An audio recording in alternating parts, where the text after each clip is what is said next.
नमस्ते दोस्तों, दिवाली की आप सबको हार्दिक शुभकामनाएं। इस दिवाली हम सब ने एक नया अनुभव किया। वो अनुभव है सूर्य ग्रहण। सूर्य ग्रहण क्या होता है, इससे रिलेटेड आपके पास दो टाइप की जानकारियां होंगी। पहली, जिसमें आपके पास धार्मिक पौराणिक कथाएं होंगी। दूसरी, जिसमें आपके पास विज्ञान के कुछ तथ्य होंगे जो प्रूफ करते हैं कि आखिर सूर्य ग्रहण होता कैसे है।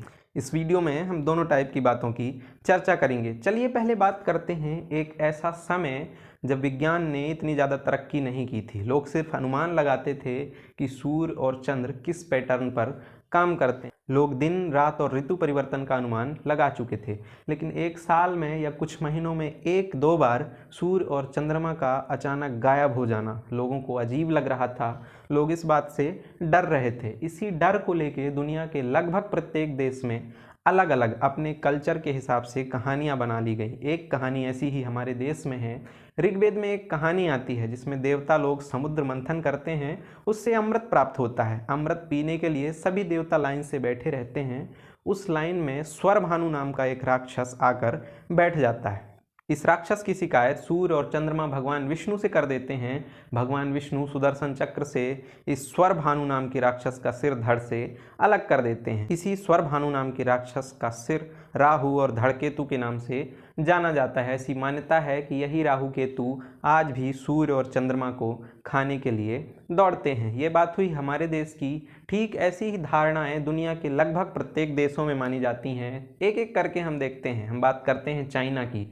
चाइना में लगभग 1100 ईसा पूर्व एक वाक्य लिख दिया गया था जिसमें लिखा था कि सूर्य एक ना एक दिन खा लिया जाएगा। आज भी चाइना में मान्यता है कि एक सेलेस्टियन नाम का ड्रैगन है जो सूर्य को खाने की कोशिश कर रहा है। अब बात करते हैं दुनिया की सुपर पावर कहलाने वाली अमेरिका की। नॉर्थ अमेरिका में एक नेटिव जनजाति है जिनका मानना है कि एक काले रंग की गिलहरी है जो सूर्य को खाती है, इसी वजह से सूर्य ग्रहण होता है। एक बहुत विकसित देश है मैक्सिको। मैक्सिको के लोगों का मानना है कि एक कीड़ा जो सांप के जैसे दिखता है वो सूर्य को खाने की कोशिश करता है। ठीक ऐसी ही ढेर सारी धारणाएं हैं अफ्रीका के टोगो, कोंगो जैसे देशों में। दुनिया में एक देश है वियतनाम, जिसमें एक राक्षस जो मेंढक के रूप का है वो सूर्य को खाने की कोशिश करता है। कुल मिला के ढेर सारी ऐसी धारणाएं मान्यताएं हैं विज्ञान के आविष्कार के अभाव में अपने अपने स्थानीय कल्चर से अनुमान द्वारा गढ़ी गई हैं। दुनिया में आज भी ऐसे ढेर सारे देश हैं जो सूर्य ग्रहण के टाइम पे आज भी इन धार्मिक पौराणिक मान्यताओं को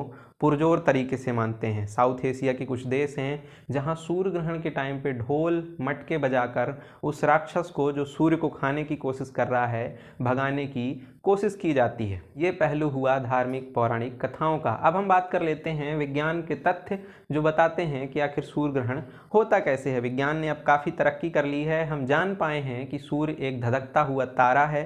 पृथ्वी एक ग्रह है जो सूर्य की परिक्रमा कर रही है। चंद्रमा एक उपग्रह है जो पृथ्वी की परिक्रमा कर रहा है और पृथ्वी के साथ साथ सूर्य की भी परिक्रमा कर रहा है। इस परिक्रमण चक्र में एक समय ऐसा आता है जब सूर्य और पृथ्वी के बीच चंद्रमा आ जाता है और सूर्य का प्रकाश पृथ्वी तक ठीक से नहीं पहुंच पाता है और पृथ्वी से सूर्य हमें ठीक से नहीं दिख पाता है। ग्रहों की इस घटना को सूर्य ग्रहण कहते हैं। वैज्ञानिकों ने बताया कि सूर्य ग्रहण दो प्रकार का होता है। एक जिसमें सूर्य पूरी तरह ढक जाता है और दूसरा जिसमें सूर्य पूरी तरह न ढककर हमें कुछ भाग सूर्य का दिखाई देते रहता है। अभी जिस सूर्य ग्रहण का हमने अनुभव किया वो दूसरे टाइप का है जिसमें हमें सूर्य थोड़ा थोड़ा दिखाई दे सकता है। हमने सूर्य ग्रहण के धार्मिक पौराणिक तथा वैज्ञानिक तथ्यों की बात कर ली, लेकिन अभी भी कुछ सवाल उठते हैं जैसे सूर्य ग्रहण के टाइम पे हमें खाना खाना चाहिए या नहीं, घर से बाहर निकलना चाहिए या नहीं।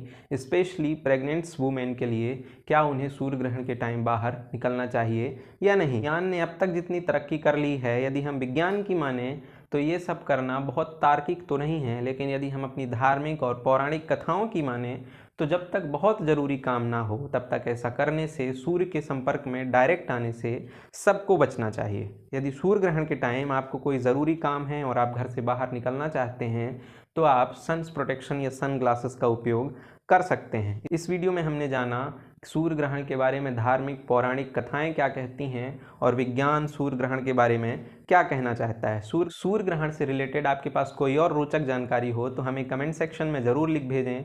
मिलेंगे नेक्स्ट वीडियो में, तब तक स्वस्थ रहिए, मस्त रहिए। शुक्रिया।